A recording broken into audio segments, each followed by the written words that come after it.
강혜신의 오늘의 미국.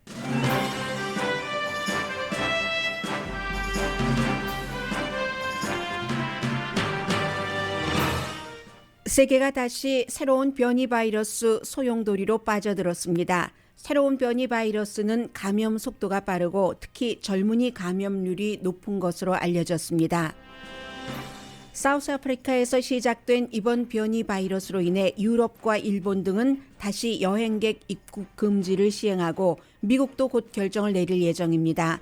주식시장은 주저앉고 오일값도 내려갔으며 백신 효능이 있는지에 대해 모든 관심이 쏠립니다. 블랙 프라이데이인 오늘과 이번 주말 미국 사람 3사람 가운데 2사람이 쇼핑을 할 예정입니다. 손님은 찾는 물건이 없어 실망하고 직원은 일손 부족으로 힘들어합니다. 올해 추수감사절 항공기 여행객은 지난해보다 2배 늘어났습니다. 5년 만에 처음으로 문을 연 스토어가 문을 닫은 스토어보다 많아졌습니다. 이커머스와 리얼 스토어의 결합 때문입니다. 조직적 때강도의 명품점 절도는 이어지고 칼도 등장했습니다. 초당적으로 구성된 미국 연방 하원 의원 5명이 대만 총통을 만났습니다. 중국이 강하게 불만합니다. 여러분 안녕하십니까? 오늘의 미국 강혜신입니다. 이제 어제 만난 음식 많이 드시고 어떻게 남은 것을 해야지 되는가? 래핑도 하셨을 것 같고요. 냉동실에 넣을 것은 넣어두셨을 것 같습니다. 아마 오늘부터는 과거 한 5년 전까지만 하더라도 땡스기빙 데이 다음 날인 금요일은 블랙 프라이데이다 해서 저희 라디오 서울 방송을 포함해서 세계의 특히 이제 미국의 거의 모든 방송사의 기자들이 백화점 앞에 가서 취재를 하고 7시에 문 열었습니다. 이제 2시간 지났습니다. 9시에는 이렇게 많은 사람들이 몰려들어서 다친 사람도 있고요. 이런 보도를 많이 했는데 이제 더 이상 그런 일은 없고요. 이 블랙 프라이데이 쇼핑에 관해서는 중요한 또 바뀌는 추세가 있기 때문에 잠시 뒤에 전해드리기로 하고 먼저 오늘은 어제보다 조금 더 자세히 변이 바이러스에 대한 것들이 나오고 있습니다. B11529 세계보건기구가 곧 이름을 붙이겠죠. 알파, 베타, 감마, 델타 이런 식으로 이름을 붙일 텐데 사우스아프리카에서 처음에 시작이 돼서 남아프리카 그쪽의 여러 나라에서 또 홍콩에서도 발견됐다고 하죠. 보츠와나라든가 아니면 홍콩 그곳을 사우스아프리카를 여행했었던 사람이 가지고 온 아직은 이름도 붙여지지 않은 브랜뉴 변이 바이러스. 사우스아프리카에서 인구가 아주 많은 지역이라고 하는데요. 가우탱이라는 곳에서 처음에 발생이 됐는데 가장 중요한 것은 아직 확실하게 나오진 않았습니다. 오늘 아침 앤토니 파우치 박사도 CNN 방송과 인터뷰를 하고 있던데 백신에 대해서 어떻게 반응하는가 이것이 제일 중요한 것이고요. 사우스아프리카에서 발생된 이 코비드-19 변이 바이러스는 주로 이제 HIV라든가 에이즈를 치유하지 않았던 사람들이 면역력이 굉장히 약한 상태에서 그들에게 바이러스가 침투해서 다른 사람에게 옮기는 형태인 것으로만 현재로는 파악이 되고 있습니다. 일단 다른 나라들이 얼마나 이 변이 바이러스를 무서워하는가부터 전해드립니다. 이 무서워한다는 것은 그 나라의 과학자들이 급히 이제 여러 가지를 계산을 한 거죠. 아프리카 쪽이 미국보다는 더 유럽 쪽과 가깝기 때문에 그래서 유럽연합 27개국 전부 사우스아프리카에서 오는 비행기를 받지 않기로 금지하기로 결정을 했습니다. 그 뒤에 주식시장의 분위기 이런 것도 다 말씀을 드릴 테고요. 원유값도 내려갔고요. 세계보건기구는 지금 속단하는 것은 금물입니다. 속단하지 마십시오라고 얘기를 하지만 아무 근거 없이 유럽연합 27개국 그리고 영국, 이스라엘 이런 나라들이 사우스아프리카에서 오는 비행기를 금지시키지는 않았을 겁니다. 홍콩뿐만이 아니라 이스라엘에서도 지금 새로운 변이 바이러스 환자가 발생했습니다. 3사람인데 이 3사람 말라위에서 돌아온 사람이라고 하거든요. 이스라엘 하면은 세계에서 백신 접종률이 가장 높은 국가들 가운데 속합니다. 가장 높다고도 볼 수 있고요. 가장 높지는 않습니다. 그런데 이 말라위에서 돌아온 사람 그리고 또 다른 두 사람인데 이미 격리를 시켰고요. 세 사람 모두 새로운 변이 바이러스에 감염된 사람들 백신 접종 받았습니다. 그렇기 때문에 이제 지금 벨기에에서도 확인됐네요. 들어오고 있는 뉴스들 보면 이 정도 되면은 여러 군데에서 이미 사우스 아프리카에서 발생된 아직은 이름도 붙여지지 않은 코비드-19 변종 바이러스가 퍼졌다는 것을 알 수가 있습니다. 영국이요. 사우스 아프리카뿐만이 아니라 보츠와나 뭐 그 밖에 뭐 이름도 잘 평소에 우리에게 알려지지 않았던 그런 뭐 여러 국가 뭐 짐바브웨를 포함으로 짐바브웨는 잘 알려졌지만 또 그 나미비아 등 여러 국가에서 올 수 없도록 그리고 이미 최근에 그쪽 국가에서 돌아온 사람들이라도 테스트를 받도록 했습니다. 독일이요? 여행객 그쪽에서 여행하고 돌아온 사람들 뭐 14일 격리시킨다던가 백신 접종을 받았든지 받지 않았든지 상관없이 이런 조치를 취합니다. 말씀드린 것처럼 지금까지 나와 있는 백신에 대해서 새로운 이 변이 바이러스가 얼마나 강력할까 하는 것을 확신할 수 없기 때문입니다. 델타 바이러스도 돌파 감염률이 그렇게 높잖아요. 그리고 이태리도 마찬가지로 뭐 사우스 아프리카를 포함해서 여러 국가들 모잠비크까지 포함을 해서 그런 나라에서 그 지난 14일 동안 그 나라를 방문했었던 사람들은 이태리에 들어오지 못하도록 조치를 했습니다. 네덜란드, 체코도 다 비슷한 조치를 취했고요. 일본은 지금까지 여행객을 받지 않은 국가입니다. 그렇기 때문에 일본이 테스트를 좀 덜 하고 있기도 하죠. 왜냐하면 해외로부터의 여행객을 받지 않기 때문에 국내에서 컨트롤이 가능하고 파악하기가 쉽잖아요. 이 일본도 지금까지 외국 여행객에게 오픈한 적이 없는데 시민들도 사우스 아프리카를 포함해서 제가 앞서 말씀드린 그런 그 주변 국가를 방문을 했으면 시민을 받지 않을 수는 없죠. 국가가 그 나라 국민인데 그런 시민들은 열흘 동안 지금 격리를 시키고 열흘 격리시키는 것뿐만이 아니라 딱 그 테스트를 하는데 사흘째, 엿새째, 뭐 열흘째 이렇게 테스트를 3번 하고 나서 이제 음성인 것이 확실하게 확인이 되면은 격리를 풀어준다는 겁니다. 이게 지금 일본의 얘기고요. 뭐 프랑스, 싱가포르 지금 다 비슷한 조치들을 취하고 있습니다. 그에 비해서 미국은 아직 그 발표를 하고 있지 않거든요. 앤토니 파우치 박사가 지금도 Is it possible it's already in the US? You know, of course, anything is possible. We don't know. 네, 지금 CNN의 앵커가 물어봤죠. 가능한가? 미국에도 지금 사우스 아프리카에서 생긴 그 변이 바이러스가 들어와 있을 수 있는 가능성 하니까 무엇이든지 다 가능하다. 아직은 아니다라고 얘기하지 않았고 얘기할 수도 없고 그것이 다 확인되기도 힘들고 지금 이 상황에서 하면서 모든 것들이 다 가능하다. 미국에도 이미 이 같은 변이 바이러스가 들어왔을 수 있다는 것을 시사하는 앤토니 파우치 박사의 말을 방금 전에 들어보셨습니다. 국무부와 백악관은 아직 발표하지 않았습니다. 앤토니 파우치 박사가 코비드-19 그 대통령의 자문으로 일을 하고 있고요. 이 미국 국무부의 경우는 미국 백악관의 경우는 8일에 이달 8일에 시민권자가 아닌 방문객들을 다시 오랜 동안 안 받았다가 일본처럼 안 받았다가 받아들이기 시작한 지 지금 한 달이 안 된 거죠. 오늘이 11월 26일이니까요. 20일이 채 안 됐습니다. 영국, 유럽연합으로부터 사우스 아프리카도 마찬가지로 풀어줬었습니다. 그런데 이것을 다시 어떻게 할지 유럽이나 일본처럼 할지 이런 것들을 아직 결정하지 않았고요. 아마 오늘이라도 발표가 되겠죠. 왜냐하면은 이제 앤토니 파우치 박사의 얘기에 따르면 지금 미국의 그 전문가들이 과학자 대 과학자로서 사우스 아프리카 등을 포함한 그쪽 지역 변이 바이러스가 발생된 지역의 과학자들과 얘기를 해보고 미국은 결정을 하겠다는 것이거든요.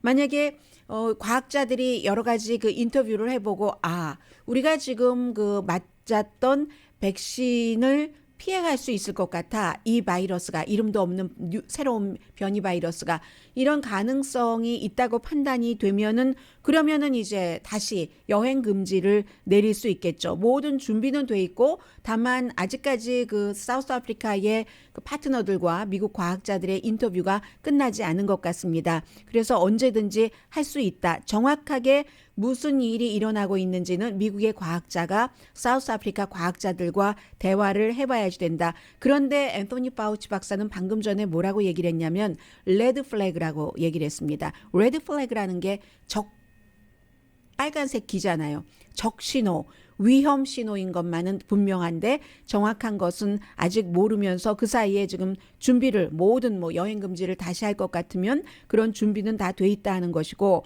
이 같은 뉴스가 나오니까 어제 저는 이제 그 오늘의 미국이 추수감사절에도 방송을 했기 때문에 이 변이 바이러스에 대해서 나온 부분만큼 전해드렸습니다. 그리고 나서 추수감사절과 상관이 없는 아시아와 유럽의 증권시장 반응을 했고 미국도 오늘 그 증권시장이 오픈하기 전부터 굉장히 내려갔고요. 현재도 다우지수가 882.38포인트 내려가서 34,922에 거래되고 있습니다. 나스닥과 S&P 500도 다 내려가고 있거든요. 다우지수가 장이 오픈하기 전부터 한 2.3% 정도 내려가서 지금 거의 그 수준을 장이 열리고 나서 로스앤젤레스 시간으로 6시 30분이었으니까 지금 거의 20분 모자라는 2시간이 돼가고 있는데 회복되지 못하고 있습니다. 미국 정부가 어떠한 결론을 내릴지 알 수가 없기 때문에 항공기 주식은요. 10% 이상 내려간 곳도 있습니다. 보잉 6%, 델타도 8%, 유나이티드 에어라인도 한 8%, 델타는 7%군요. 아메리칸 에어라인이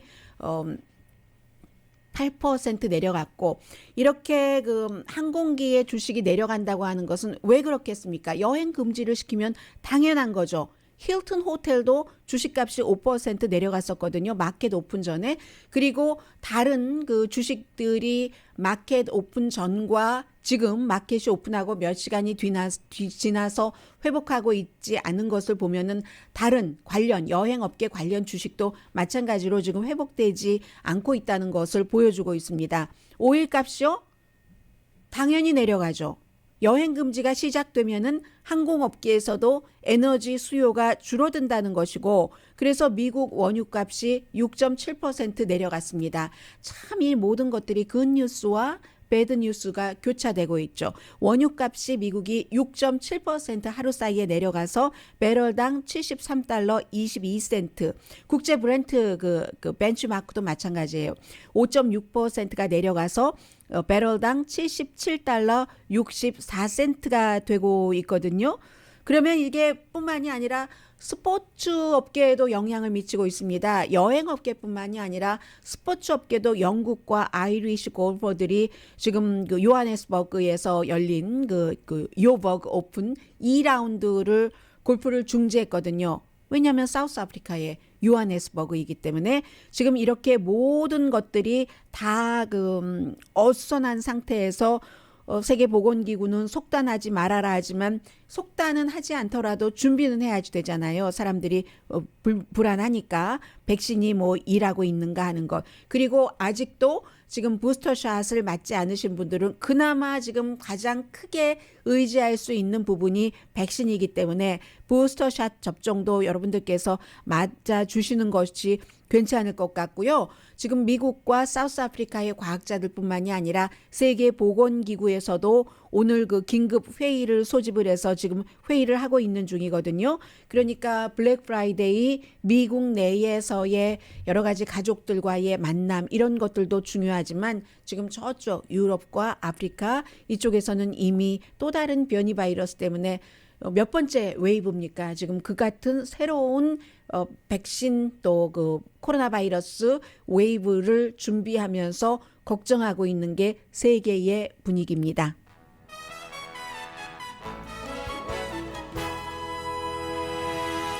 잠시 뒤에는 이제 쇼핑과 관련된 몇 가지를 전해드릴 텐데 지금 로스앤젤레스 주변은 떼강도요. 조직적인 절도범 하이엔드 스토어를 타겟으로 해서 이런 그 절도범들 때문에 참 백화점이나 몰 가기가 굉장히 두려운 형편이거든요. 잠시 뒤에 관련 뉴스들 전해드립니다. 라디오 서울 방송 오늘의 미국 듣고 계십니다. 지금 샌프란시스코 베이 지역에서 시작을 해서 뭐 로스앤젤레스 그로브몰이라든가 많은 곳에서 노스룸 같은 백화점도 그렇고 뭐 루이비통 같은 하이엔드 스토어도 그렇고 어떤 그 베버리힐즈에 있는 하이엔드 스토어는 루이비통인 것 같은데 뭐 해머로 유리를 깨려고 하다가 결국은 실패하고 못 들어가기도 하고 하는데 지금 프레시몹이라고도 부를 수 있겠습니다. 정말 갑자기 어디서 조직적인 그 절도단들이 확 등장을 해서 하이엔드 스토어라든가 백화점에 들어가서 뭐 몇천 달러 적어도 이상 되는 가방들 아주 가지고 도망칠 수 있는 그런 것들 아니면 애플 스토어에 들어가서 글로브 몰의 그 애플 스토어가 이렇게 그 떼강도단들을 만났다고 하는데 그런 일들이 끊이질 않고 있습니다. 지금 수요일에도 일어나고요. 계속 지난주 금요일부터 무슨 토요일, 일요일 카노가 파크에 있는 노스트룸 그 몇몇 군데 백화점이 굉장히 그 뭐 하이엔드 쪽으로 물건을 많이 가져다 놨는데 시큐리티 가드가 처음에는 이제 스프레이 공격을 당하다가 어떤 경우에는 이제 점점 더 이 조직적인 절도단들이 칼을 가지고 공격을 하기 시작한다고 하거든요. 그 웨스트필드 토펜가하고 그 빌리지 쇼핑센터 거기에 있는 카노가 파크에 그래서 이제 사우스 LA 쪽에서도 CBS가 절도를 당했다 했는데 이럴 때는 CBS에서 아주 뭐 몇만 달러짜리, 몇천 달러짜리 물건이 있을 수가 없잖아요. 그때는 이 캐시 레지스터를 통째로 몇 개를 통째로 가져가는 거죠. 하면 그 안에 캐시가 적어도 뭐 약 $10,000 정도는 들어있는 그런 일들이 있는 거고 베버리힐즈의 이 섹스 피프스 애비뉴도 마찬가지로 루이비통도 마찬가지로 완전히 뭐 들어가려다가 못 들어갔고 그리고 어떤 경우는 하나의 큰 몰이 있잖아요. 그 몰에 보면 대체적으로 뭐 베버리힐즈의 무슨 뭐 리만 마크스라든가 이런 뭐 섹스 피프스 애비뉴라든가 가면은 1층에 가장 아주 샘플하고 뭐 그런 전시가 잘 된 뭐 가방이라든가 한 켤레에 몇천 달러 하는 운동화라든가 이런 것들이 쫙 전시돼 있잖아요. 또 입구가 여러 개 있죠. 이쪽으로 들어가고 저쪽으로 나가게 되고 그런 곳에서 입구 출구 이런 것들을 여러 군데로 나뉘어서 떼지어서 한 90명이 몰려 들어간다던가 지금 이런 일들이 있는데 처음부터 보면은요. 처음에는 뭐 그냥 몇 명이었다. 그 다음에 10명이었다. 뭐 3명 정도가 잡혔다. 그리고는 95명인데 그냥 맨손이었다가 스프레이였다가 완전히 맨손은 아니었겠죠. 스프레이는 가지고 있었다가 처음에는 이런 일이 일어나는지 몰랐으니까 경비도 그저 평소처럼 했을 테고 그러다가 나중에 경비가 더 강해지고 하니까 경비원들에게 스프레이를 뿌리다가 칼을 휘두르었단 말이에요. 점점 이게 그 나쁜 쪽으로 발전을 하고 있다는 것을 알 수가 있죠. 그리고 이제 이 같은 떼강도단이 전부 로컬에서 모집이 돼서 본인들은 물건을 뭐 어떤 스토어에서는 한 10만 달러 정도를 잃어버리고 하는데 가져다 주면 말하자면 작물 아비에게 가져다 주면은 일당 500달러, 1000달러 정도를 받고 그 작물들은 만약에 이쪽 로스앤젤레스 그로브몰에서 딱 그 갈취한 것이라면은 미국의 어디 다른 곳으로 보내서 추적하기가 힘들게 한다던가 그런데 이미 철저히 아주 그 훈련을 받고 들어가기 때문에요. 뭐 기습단들이 자동차도 한 90명이 왔다 하면 90명이 25대의 자동차에 탁탁 나눠 타고 여기저기 분산해서 확 하고 가고 물론 이렇게 되니까 경비도 더 세련돼지겠죠. 세련돼지지만 워낙에 이 정도의 때 강도단에서 일당 내가 뭐 500달러, 1000달러를 받고 일하겠다 하는 사람들의 그 상황이라든가 아니면 결심 같은 것들이 어쨌든 본인의 생명도 지켜야지 되고 손님들의 생명도 지켜야지 되고 물건까지 지켜야지 되는 경비원들에 비해서는 훨씬 더 좀 터프하다고 할까요? 그런 면이 있을 가능성이 높아 보이지 않겠어요? 그렇기 때문에 이번 주에 여러분들께서 필요하셔서 그 쇼핑을 그 당연히 하시는 것인데 아주 주변도 잘 살피면서 뭐 들어갈 때 출구와 입구 그리고 쇼핑하시면서도 좀 주변을 뭐 이렇게 말씀드리면 너무 또 조심하시게 되는데 너무 조심하실 필요는 없지만 그렇다고 방심하시는 것은 조심하시는 것보다 훨씬 지나친 조심보다는 지나친 방심이 이런 케이스에는 훨씬 위험하다라고 말씀을 드립니다. 끊이지 않고 이어지고 있습니다. 샌프란시스코 베이 지역에서 일이 발생한 이후로. 그래서 이게 아마 크리스마스 때까지도 어쩌면 점점 더 과격해지면 과격해졌지 유순한 형태의 범죄, 절도, 고급 절도단이 될 것 같지는 않습니다. 이미 그 선을 넘은 것 같아 보입니다. 그리고 카피캣도 지금보다 더 많이 일어날 수 있겠고요.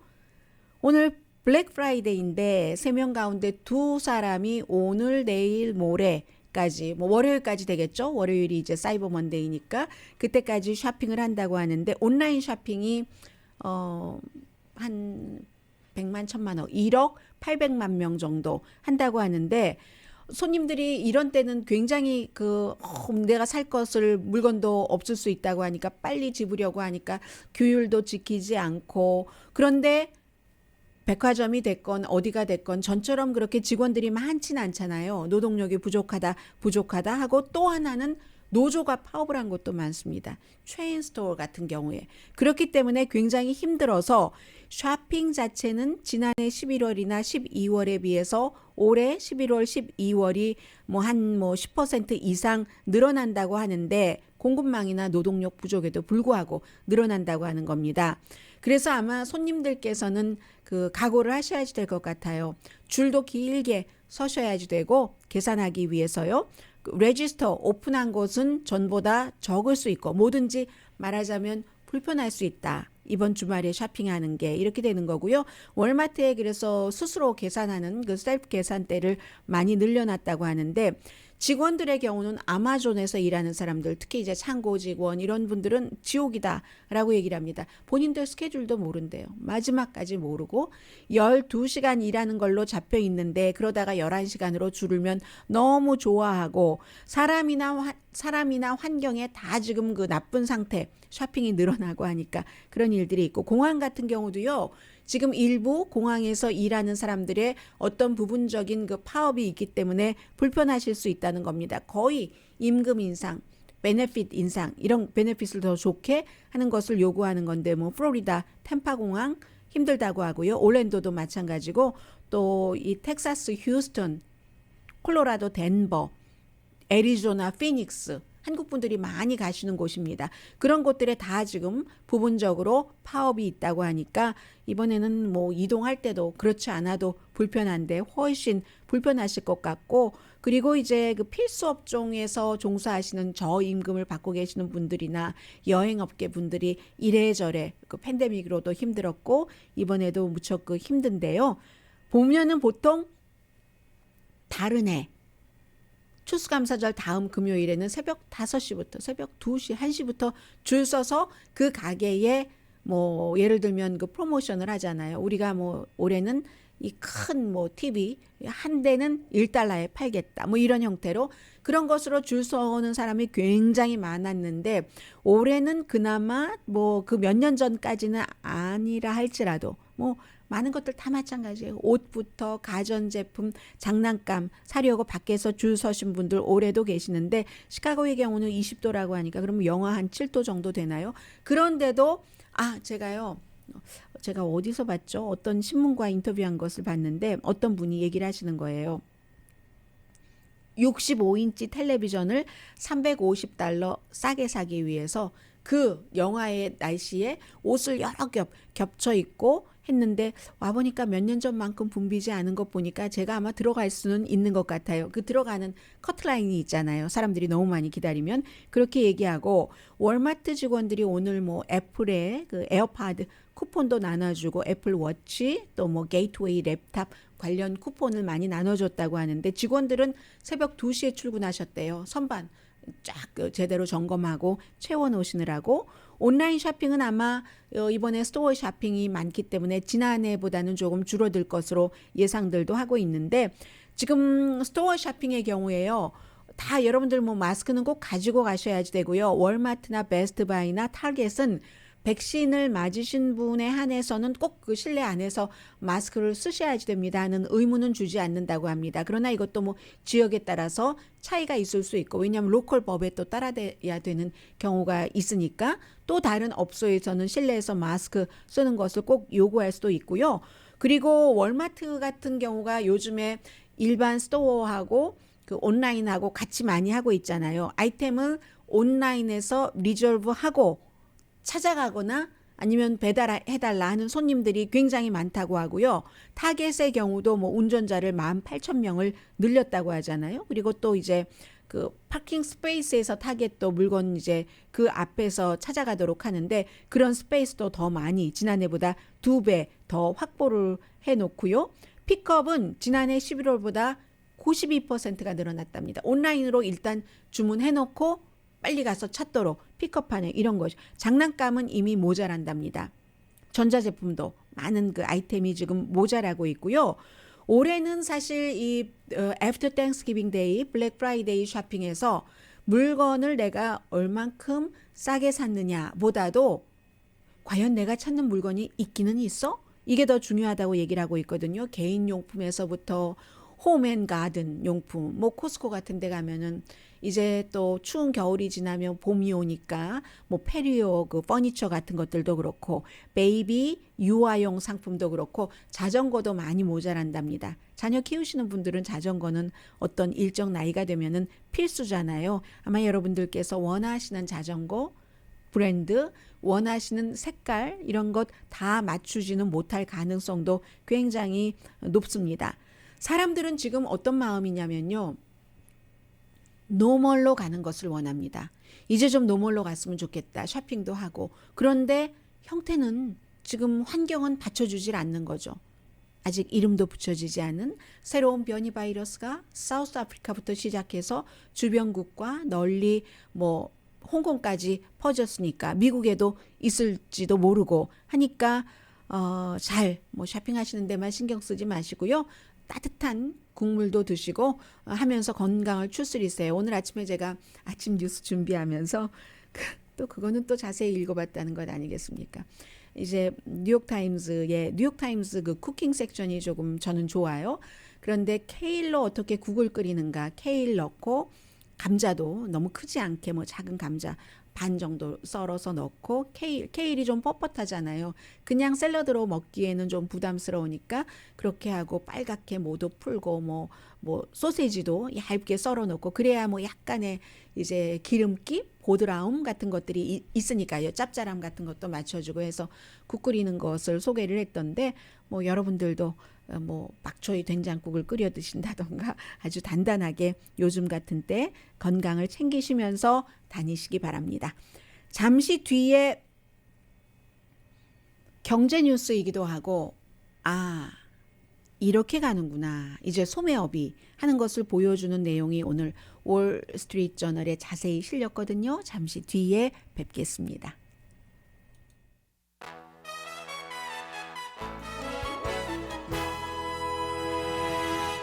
라디오 서울방송 오늘의 미국 듣고 계십니다. 네, 교통안전국이 발표하는 것 보니까 어제가 추수감사절이었고 하루 전에 항공기를 타고, 계산은 그렇게 하잖아요. 스크리닝한 사람의 숫자로 하는데 한 230만 명 정도. 그래서 지난해 같은 날보다 2배가 늘어났답니다. 지난해 이때를 되돌아보면은 추수감사절에 웬만하면 가족도 만나지 말아라 막 이런 얘기를 했는데도 불구하고 또 그 가족을 만나기 위해서 공항으로 가서 스크리닝하고 비행기 타고 하셨던 분들이 계셨는데, 어쨌든 지난해 숫자보다는 2배랍니다. 그리고 2019년은 260만 명이었다니까, 추수감사절 전날에 공항에서 이제 검문 검색 받으신 분들이요. 하니까 한 30만 명 적은 숫자였네요. 지난해에 비해서 전반적으로 뭐 여행을 비행기만 타는 게 아니잖아요. 비행기보다 오히려 자동차 타고 어딘가 가시는 분들이 훨씬 많으신데, 뭐 버스도 있고요, 열차도 있고 해서 지난해보다는 13%, 지난해에 그러니까 무리해서 가신 분들이 많은 거예요. 그만큼 늘어날 것이라고 하고, 추수감사절 기간 내내, 그러니까 결국은 가장 복잡한 날이 일요일이 되잖아요. 돌아오는 날. 그 일요일까지 합치면은 2천만 명 정도가 비행기를 타고 여행을 하는 것으로 예상이 되고요. 전체적으로는 말씀드린 것처럼 한 5,300만 명 정도. 그렇게 볼 때는 전체적인 여행객은요. 지금 2019년 팬데믹 이전과 비교할 때 95%는 회복된 겁니다. 숫자로만 보면은 그렇고요. 항공은 비행기가 조금 덜 회복이 돼서 80% 회복됐습니다. 자, 그리고 이제 지금 문을 연 스토어가 문을 닫은 스토어 계산이 나오고 문을 연 스토어의 계산이 나오잖아요. 팬데믹 한 지난 몇 년 동안을 쭉 기준으로 해서 볼 때 그 팬데믹 이전에도 온라인이 너무 차고 올라와서 문을 닫을 수가 없다 하면서 문 닫으면서 쇼핑몰에서 무슨 쇼핑몰의 어떤 부분적인 스토어가 문을 닫고 학원으로 한다던가 뭐 학생들의 어떤 미팅 장소로 한다던가 이런 게 많이 생겼었는데 지금은 조금 긍정적인 면으로 변하는데 어떻게 되냐면요. 문을 다시 연 스토어가 문을 닫은 스토어보다 5년 만에 처음으로 많답니다. 지난해 클로즈한 스토어보다 오픈한 스토어가 많다는 거거든요. 이거는 어떻게 조사를 했냐면 월스트리트저널이 오늘 보도를 했는데 이런 것을 조사를 하는 그런 리서치 회사에서 특히 이제 체인 스토어를 중심으로 조사를 했답니다. 그러면 여기는 의류도 들어가고 또 무슨 식품도 들어가고 식품 하면은 달러트리, 달러 제너럴 이런 스토어들이 있잖아요. 체인 스토어 많이 오픈을 했습니다. 올해 더 많이 오픈을 했어요. 그렇기 때문에 TJ Maxx도 오히려 올해 더 많이 오픈을 했다는 얘기거든요. 결론부터 말씀드리고 자세한 내용을 전해드리자면은 이커머스 온라인으로 하는 컴퓨터로 사람들이 물건을 보고 사는 그 이커머스도 진짜 스토어, 리얼 스토어가 필요하다는 결론이 나왔다는 얘기입니다. 여러 가지 의미에서 그렇죠. 물건을 전시하는 것도 그렇고 리턴하는 장소도 그렇고 그러니까 이제 TJ Maxx 같은 데도 물건을 사고 리턴하고 해야 되니까 그렇게 되는 것이고 이커머스와 이 컴퓨터 온라인으로 물건을 사는 것과 실제로 가서 물건이 있는 스토어를 이제는 구분하고 어디를 문을 닫고 어디를 키우지 하는 게 아니라 이커머스를 키워야 된다는 것은 분명하고 그럴 때 리얼 스토어가 필요하다. 따라서 이커머스를 확장하는데 리얼 스토어도 그 연장선상 안에 있어야 된다는 겁니다. 그리고 원래 리얼 스토어는 역시 이커머스를 더 플러스함으로 인해서 확장하는 연장, 서로 연장, 이커머스와 스토어가 같이 가게 되는 이런 것이라고 하는 건데요. 그래서 리얼 스토어들이 전통적인 스토어들이 이커머스에 온라인 쇼핑에 지고 난 뒤에 재정비를 하면서 온라인 쪽에 막 이렇게 해봤죠. 그랬더니 스토어도 필요한 거구나 하고 했다는 거죠. 리서치 회사 IHL 그룹이 조사를 한 거예요. 2007년 이후에 처음으로 문을 연 스토어 숫자가 문을 닫은 스토어 숫자보다 많은 해가 올해라는 겁니다. 그리고 이제 그런 곳을 말하자면 일종의 창고로도 쓰는 거죠. 물건을 이제 온라인으로 산 것을 탁탁탁탁 이게 배분해서 보내주고 하는 그런 어떤 배분의 항구처럼 쓰여진다고 할까요? 허브처럼 그렇게 쓰여지는 것이고 또 샤퍼들이 온라인으로 사서 거기 가서 픽업하도록 타겟에서 주문하고 픽업을 하는 그런 것처럼 스토어를 활용을 한다는 그런 것. 온라인으로 주문하고 온라인으로 받은 물건을 또 우체국에 가는 거 싫어하는 사람도 있잖아요. 뭐 가까운데 스토어가 가까우면 내가 퇴근하다가 드롭하지 이런 식으로 해서 그런 장소로도 쓰여지고 있다는 겁니다. 전반적으로는 식품 또 약, 컨비니언스 스토어가 오픈이 많이 됐고 백화점 같은 경우는 조금 줄어든 백화점도 있고요. 백화점 자체는 그 백화점 안에 하나하나 스토어는 그대로 유지될 수 있지만 소매 없어도 스토어를 줄일 수 있지만 어쨌든 이런 큰 그림을 보고 이커머스를 같이 가지고 가는 그런 스토어들은 지금 두 가지가 시너지 효과로 성장을 하고 있다는 겁니다. 그리고 원래 전통적인 스토어 소매업을 시작한 곳에서는 온라인 쪽을 만들어 놓고 이 온라인 웹사이트에서 손님을 새롭게 단골 손님을 만들려면 비용이 너무 많이 들어간다는 거예요. 구글이라든가 페이스북의 광고비가 지난 5년 사이에 2배가 늘어났습니다. 그리고 한번 여기 와서 본다고 꼭 사는 것도 아니잖아요. 스토어는 오랫동안 이용했었기 때문에 거기 가면 여기 뭐가 있지? 내가 원하는 그런 취향이 거기에 있지 하고 가게 되는데 이게 쉽지가 않기 때문에 그리고 또 하나는 그동안에 이커머스에 밀렸던 여러 가지를 랜드로드가 이 스토어에를 리스트로 있는데 그 리스트로 있는 그 테넌트들에게 뭐 좀 리스 기간을 짧게 해주고요. 리스 비용도 좀 깎아주고 하니까 스토어를 유지할 만한 이유가 생긴 거죠.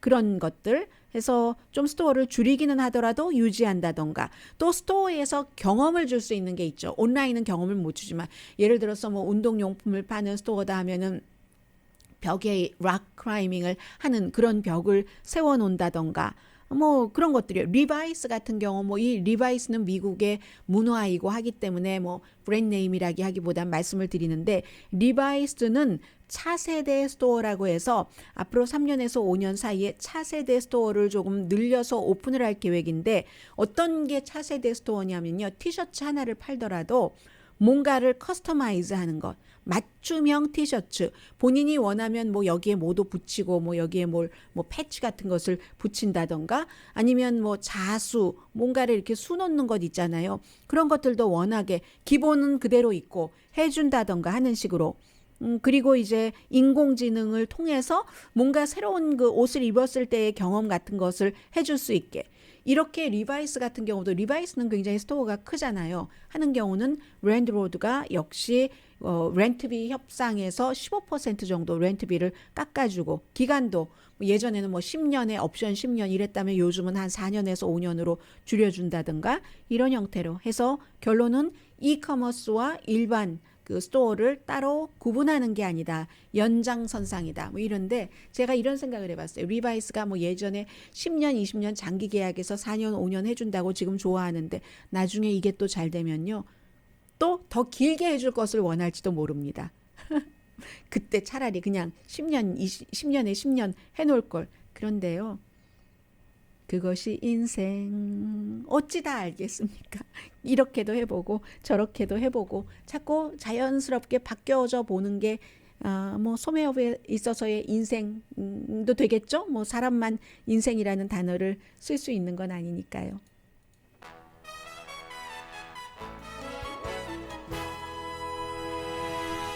라디오 서울 방송 오늘의 미국 듣고 계십니다. 네, 미국 정치인들이 중국을 향해서 계속 보여주고 있는 일관적인 행동이 있습니다. 대만과 미국이 그 좋은 관계를 유지하고 싶어하고 그리고 중국을 두고 보지는 않겠다. 만약에 대만을 침공한다던가 할 때 그것을 민주당 정치인, 공화당 정치인 다 마찬가지입니다. 올 들어서 그 미국 정치인들이 대만 총통을 만나고 대만을 방문하고 뭐 이런 것들이 세 번째거든요. 바로 이제 대만 같은 경우, 타이완 같은 경우는 추수감사절이 아니었기 때문에 한 명의 공화당 정치인 낸시 메이스 그리고 4명의 민주당 연방 하원 의원들입니다.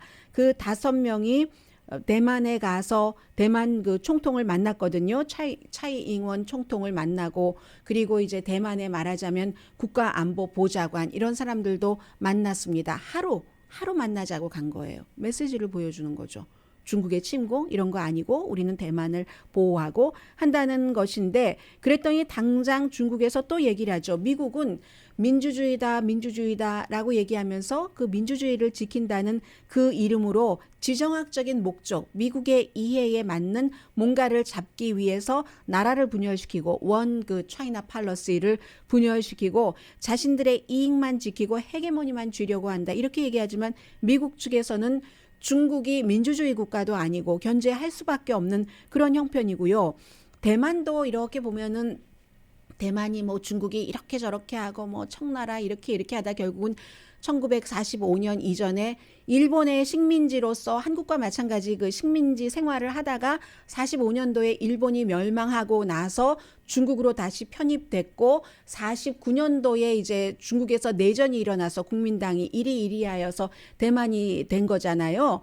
그래서 그 여러 가지로 볼 때 대만에서는 여기서 중국에 들어가면 안 된다는 그런 것이 너무너무 분명한 것이고 미국은 미국대로 중국은 중국대로, 모든 국가는 다 국가 나름대로의 이해관계에서 움직일 수밖에 없는 거죠. 오늘 아침 제가 이런 걸 봅니다. 주식시장 finally 팬데믹이 아무리 와도 천하무적 주식시장이 결국은 이 팬데믹 변이 바이러스에 의해서 무너지고 맙니다. 지금 다우지수가 결국은 마이너스 919를 넘겼거든요. 지금 34,000대로 내려앉았습니다. 결국은 무너지고 마네요. 강희실이었습니다.